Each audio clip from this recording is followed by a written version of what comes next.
Hey, what's going on, guys? It's your BFF Snowy.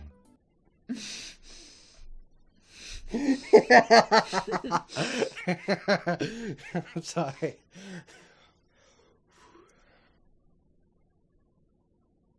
Hey, what's going on, guys? It's your BFF Snowy RU663 here, right now, and here with my brother Kyle, aka Moody Blues 27, and we are now on to the good Disney films. These films are actually watchable, and you don't have to cry your eyes out or think, wow, what did I just watch? Because I don't remember any of it. Zoe, you little I didn't there to save you. That was his mistake. Okay, but we are going to start with the one and only Big Hero 6. The movie that really surprised us. Yeah. Because going into this, we were like, yeah, we already know it's going to be near the bottom. Dinosaur, maybe some of the older films we've never seen, and Big Hero 6. It made it this high. Yeah. It's better than half of the movies we've seen, because we're at about near the 30 range almost. What the hell?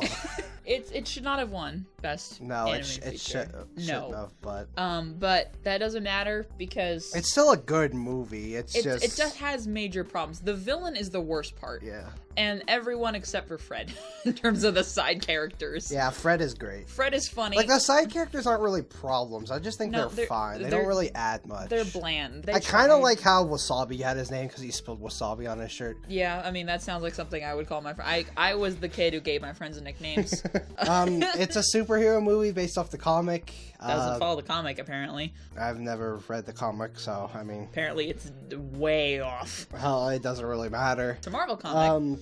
Stan Lee's in it. Big Hero 6 is just... It's the bottom of good because it's almost near that meh tier where you just kind of don't feel that much. But I feel like it's... One of my favorite scenes is whenever Mr... forgot his name, not... Hero, there we go.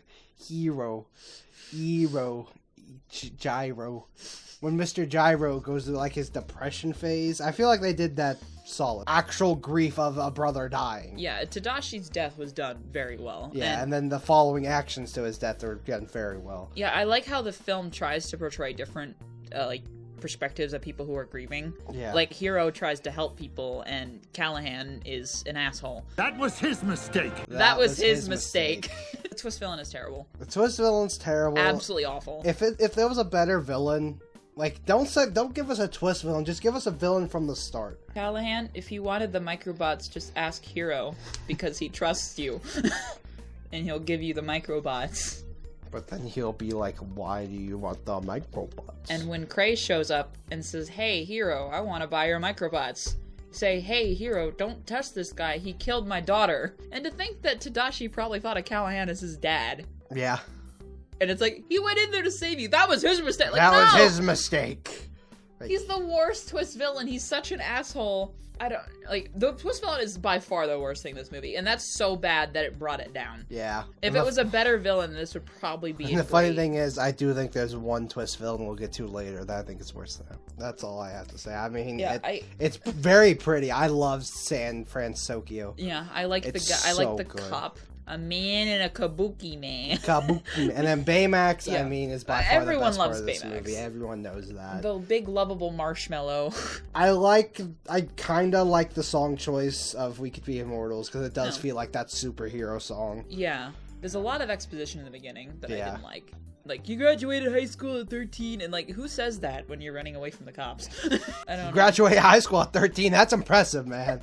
I cried the first time I watched this movie in theaters when Baymax died. Like, there's so many phenomenal moments of this movie. Then there's just so much I did like the ending that he got to bring him back. Yeah. That's, like, the only time that I actually like that they bring a character back who died. Yeah. If they didn't bring him back, bro, homies would have been crying. Yeah, I'm surprised you haven't said anything about Aunt Cass. Okay, I'll say something about Aunt Cass, since the woman that doesn't like females brought up Aunt Cass. Aunt Cass is a very good mother. Aunt. Well, she's shown as the mother figure of these two. She tried her best. Half of them died. You act like she could stop that. Hey, child, do not run into the burning building. She's a decent mom, okay? She tries her best with what she was thrown into. That's all. And she doesn't have big bongalahoogalas. She does have a nice ass, though. My favorite character is Baymax. If it's not Baymax, then you're wrong. The only other character I can probably say you're fine with is Fred. Or Tadashi. Or Tadashi, Yeah. but he's dead for half the movie, so. Mortals, I mean, The only it's song. the only song, it's a Yeah. good song.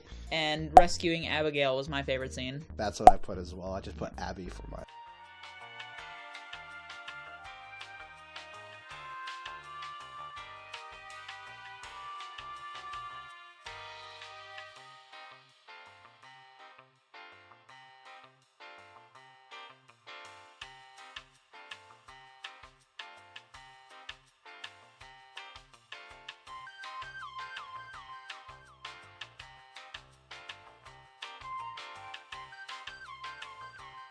What is the moral? Don't lie, don't be a jackass, or you'll turn into a jackass. Pinocchio! The second Disney film ever made. It's good. This film is really dark. It's probably one of the darkest Disney movies. It's like almost as dark as Hunchback. Thousands of children turn into donkeys, and none of them are rescued. Slavery. None of them are rescued, and the villain never gets his comeuppance. That's dark. Yeah. That's dark as Welcome to early Disney. And this is the only Disney movie to actually feature a curse word, which is ass. Ass. What's he think I look like? A jackass? And this is the only Disney ride that's got a curse word in it, because they say jackass in the ride. Jiminy Cricket is the worst in this movie. He does nothing. Not a single thing he does in this movie. He is the worst guardian ever. He basically shows up to Pinocchio's house one night because he doesn't have anywhere else to go, and he just happens to see the blue fairy. The blue fairy's like, oh, you'll work as a conscience. Boop!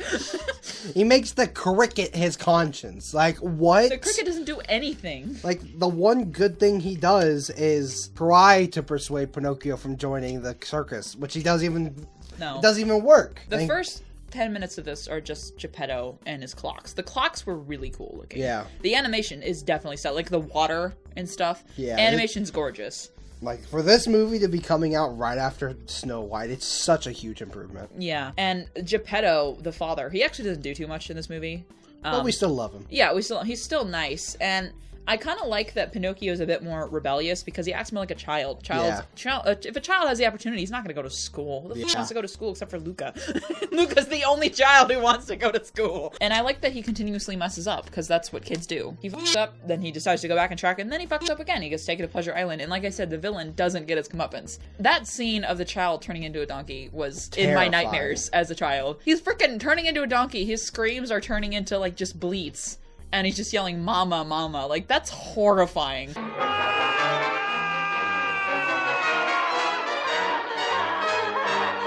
And, like, the ones that continue to talk, like, they push aside. Like, they don't sell them to the salt mine. So we don't know what happens to those They ones. just get beaten. Who knows? Maybe they get killed and nothing ever happens. Pinocchio's an asshole for not going, "Hey, police!" Monstro was really cool. I don't know why a whale had negative I teeth. really got is that fish is way too horny. There's a very horny fish in the movie, and she's horny for the cat. She is way too horny. She is a fish, Disney. Please calm down. You're gonna make me act up. It's a fish! My favorite character is the Blue Fairy. Mine's Monstro. And my favorite song is An Actor's Life for Me. Mine's No Strings. And my favorite scene was Escaping Monstro.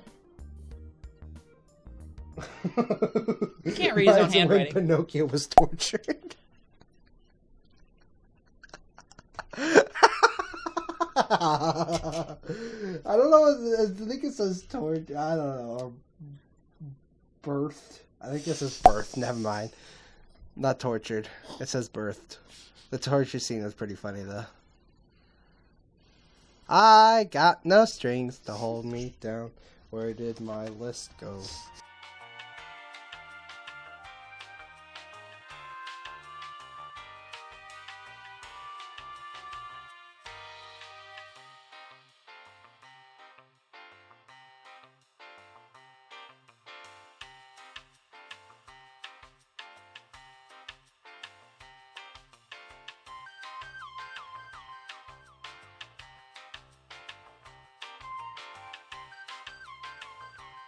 Wake up, wake up, wake up, wake up. Up, samurai. When I did my Disney Princess review, I put this at the bottom of the list. I was wrong. I mean, this movie's, compared to the other princess movies, it's on the lower side. It's number 3 from the bottom. It's the third lowest. Third lowest. Because I think it goes Yeah. Cinderella, Snow White, then Sleeping Yeah. Beauty. It's still really good. Yeah. Oh, we forgot Pocahontas, so it's 4th. As a male, I enjoyed this film. It's basically like the classic Disney film. Generally, when like studios try to parody like the typical princess, They'll often parody this one, the blonde who can sing with the animals, and there's a knight trying to save her from a dragon. Yeah. Like, this is about the most cliche thing you can get, but it works. It's absolutely gorgeous. This is, in early Disney, this is probably the prettiest, in my opinion. By far. The score is really nice. The art style is kind of supposed to look like it's right out of a storybook. Like, the backgrounds look flat, but it works because it looks like it's just a picture. Yeah. I mean, Sleeping Beauty herself, Aurora, is pretty blank slate. She's got 18 lines and doesn't even talk in the last half of the movie. And Philip doesn't talk in the last half of the movie either, for some reason. She's the first Disney princess to have both parents. Yeah. That's an achievement, and she's one of few to have both parents. The fairy godmothers, I love them. They're so sweet. I love them. I love the drunk father guy, the king guy. The scene where the two fathers are talking goes on a bit too long. I love that. It's so funny, though. No sign of her yet, Hubert.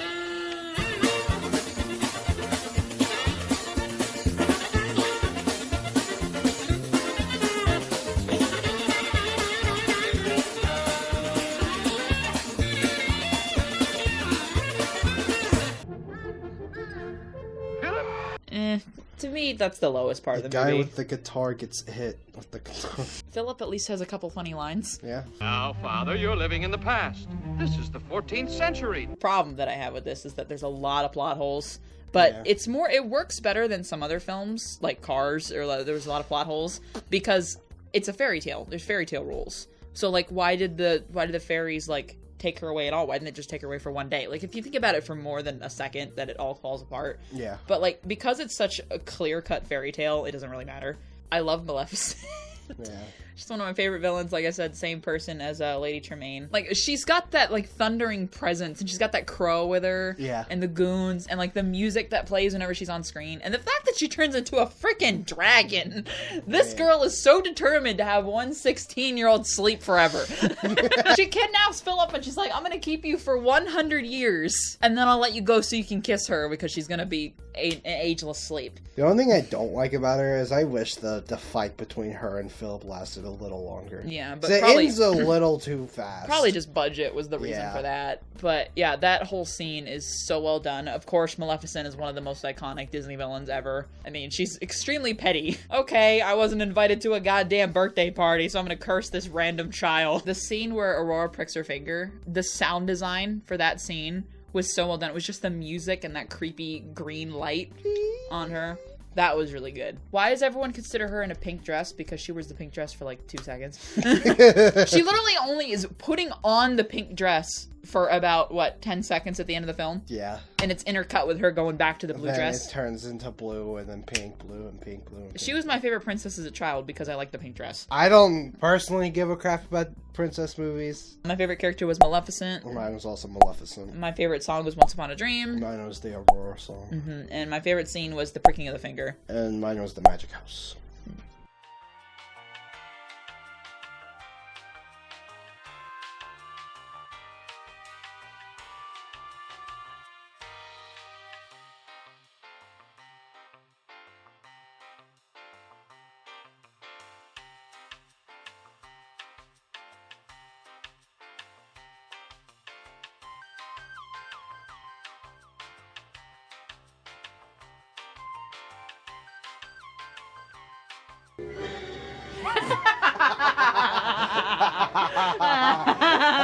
Okay, so The Adventures of Ichabod and Mr. Toad. This is another wartime film where it's just 2 shorts, but there's not any creepy puppets in between. I want to talk about this one because my dad was a humongous fan of the Mr. Toad ride, and he would tell me all about it as a kid. Like, I never got to experience it myself, but I'd never actually seen the movie, and neither had he. I was a bit excited to see this because the ride apparently had a lot to do with, like, chaos of driving a motor car. Although this film doesn't have anything to do with riding on the actual motor car, it's fantastic.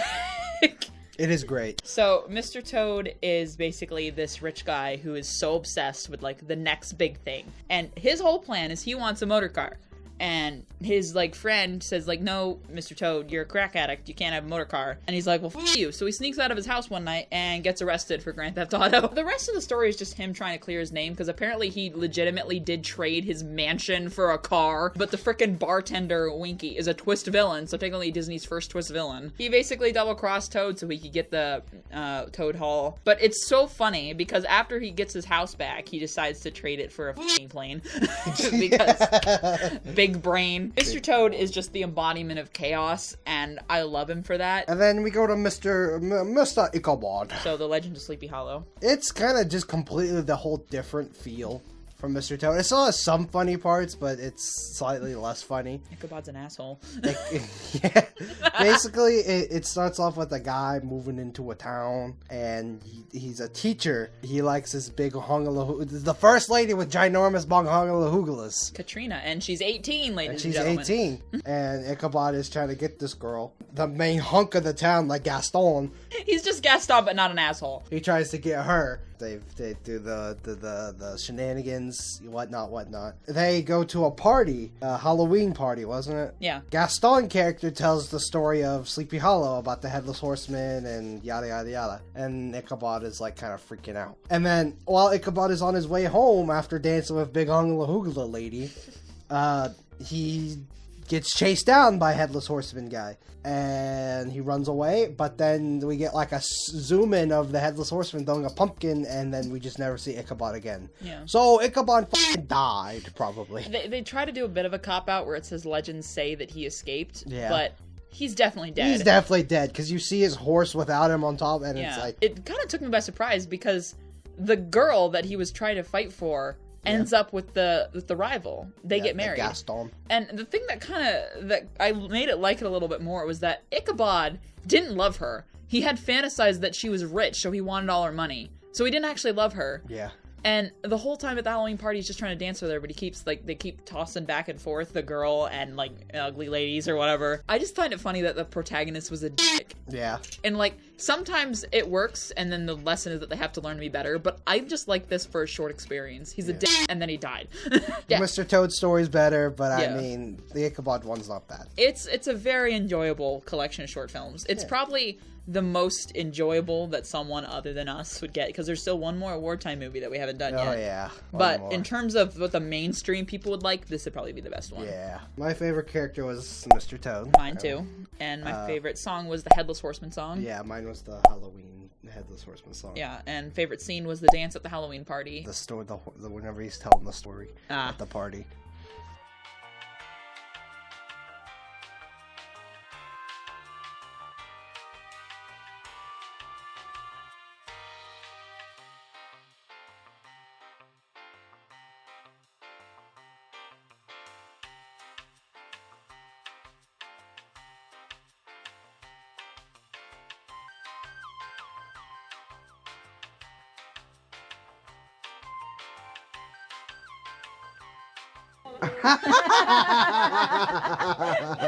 Goofy.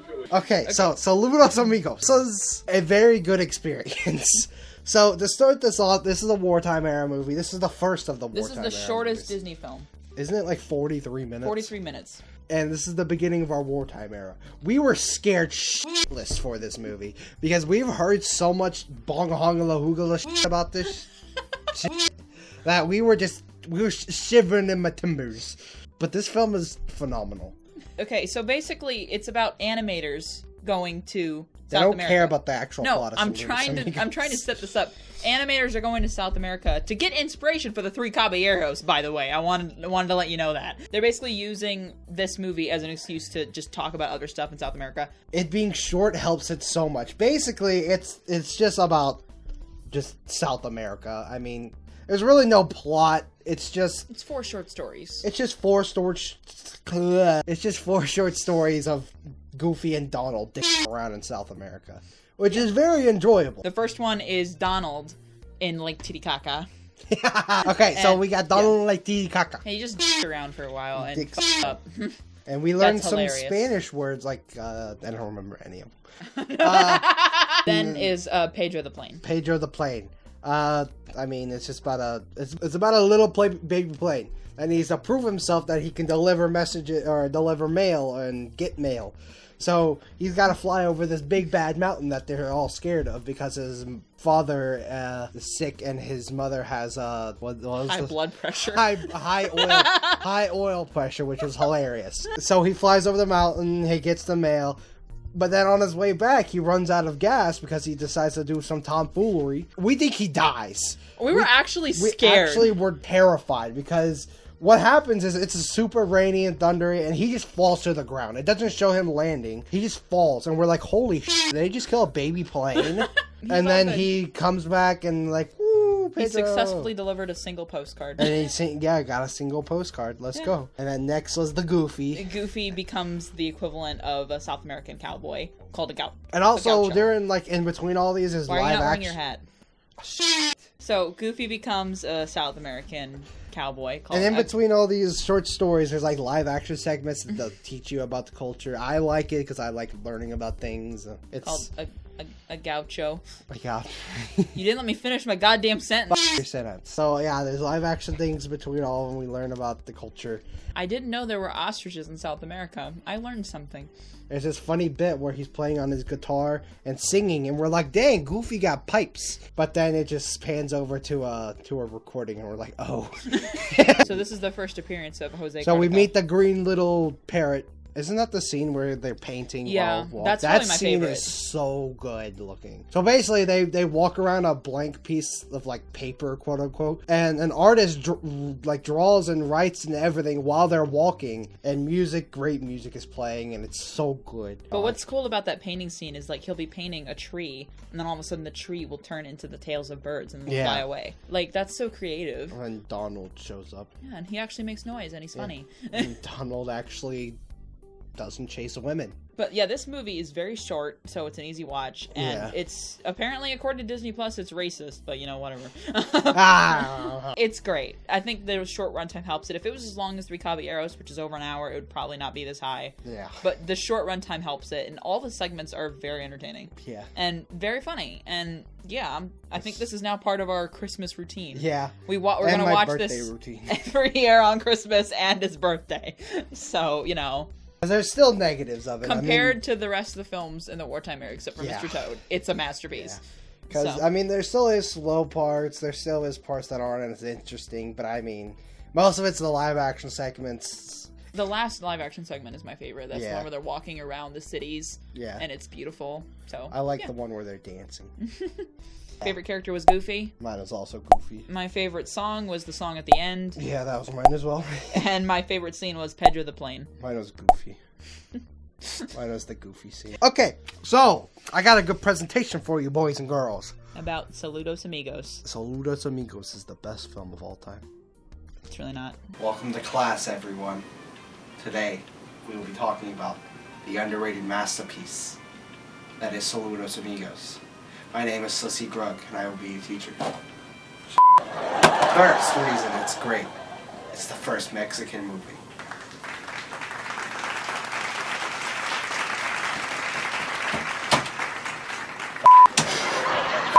Second, it's funny. Third, it's wholesome. Aww. Hot woman.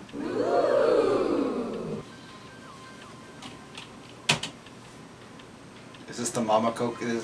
Mama Coco was born here. And Minecraft Steve. And last, but definitely not Wah. Sands.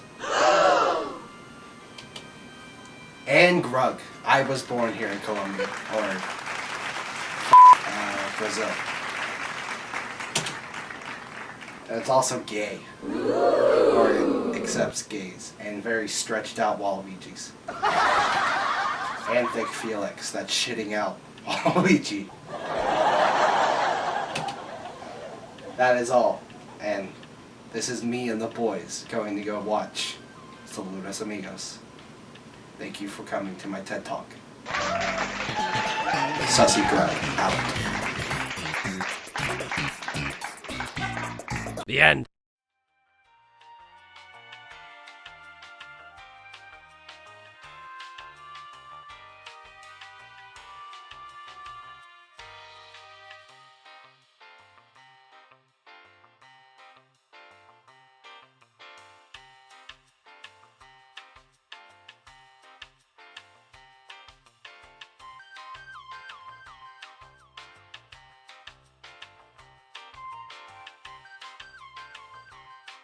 So this was in theaters while Roger Rabbit was as well. Who do you want to go see, kids? What are you attracted to? Dogs or women who rabbits. Billy Joel the movie. So this is basically just the story of Oliver Twist, but with a cat. I've never read the original Oliver Twist, so I don't know how close this is, but Oliver Twist was a human in the original, so I don't think it's very close. It's a musical that takes place in New York. The art style is a bit scratchy, so it's a little Very iffy. scratchy. It's just basically this kitten that gets adopted by this crack addict homeless man. The homeless crack addict owes money to some guy, and so he's off trying to help him, and then he gets taken in by this little rich girl. Wholesome crack addict tried to hold the kitten hostage at one point, so Which you is know. kind of a move. It's Dom DeLuise plays the crack addict, Kind of so the middle finger of this movie. yeah. I mean, he's definitely an asshole in the middle part. Yeah. But yeah, you know, to be fair, he was going to get murdered. It basically feels like there's this whole story going around, and the main character, Oliver, is just an item in the story. Just being thrown around. He doesn't really seem like a character, in all honesty, and that's probably the worst thing about it. Billy Joel is a dog, and Bette Midler's a dog, and Tito's the best now you character. can talk about Tito. Okay, so Tito is basically Pedro again, where it's just a little Hispanic Chihuahua, but this one's so much better. I love Tito. Tito is a hunk of a man, and he goes after this rich lady dog, but the rich lady dog wants him to bath, so he doesn't bath and runs away. And He runs away in a sailor Now uniform. he pays child support. Tito was honestly hilarious. I It's love Cheech Tito. Marin, I think, plays him. So, you know, obviously he's going to be great.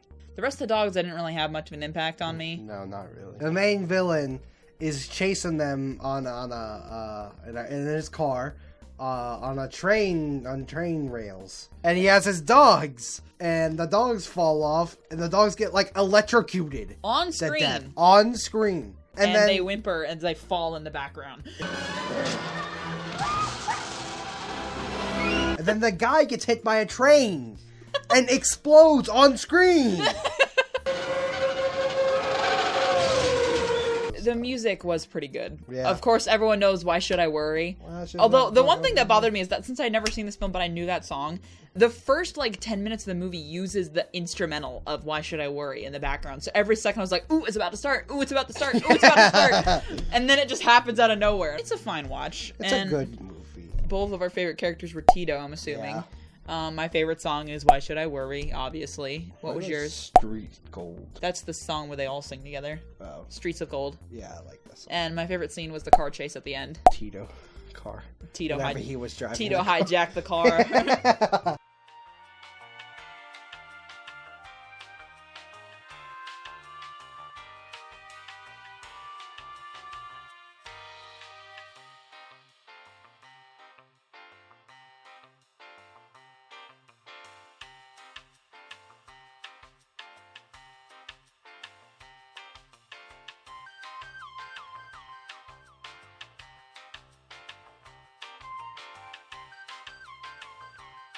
I mean, I've never been drunk before, but I don't think you hallucinate when you're drunk.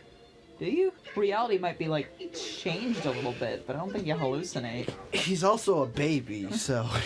Still. Dumbo. Wholesome. Very sad. It's short. It's 50 minutes long. It's the second shortest Disney film.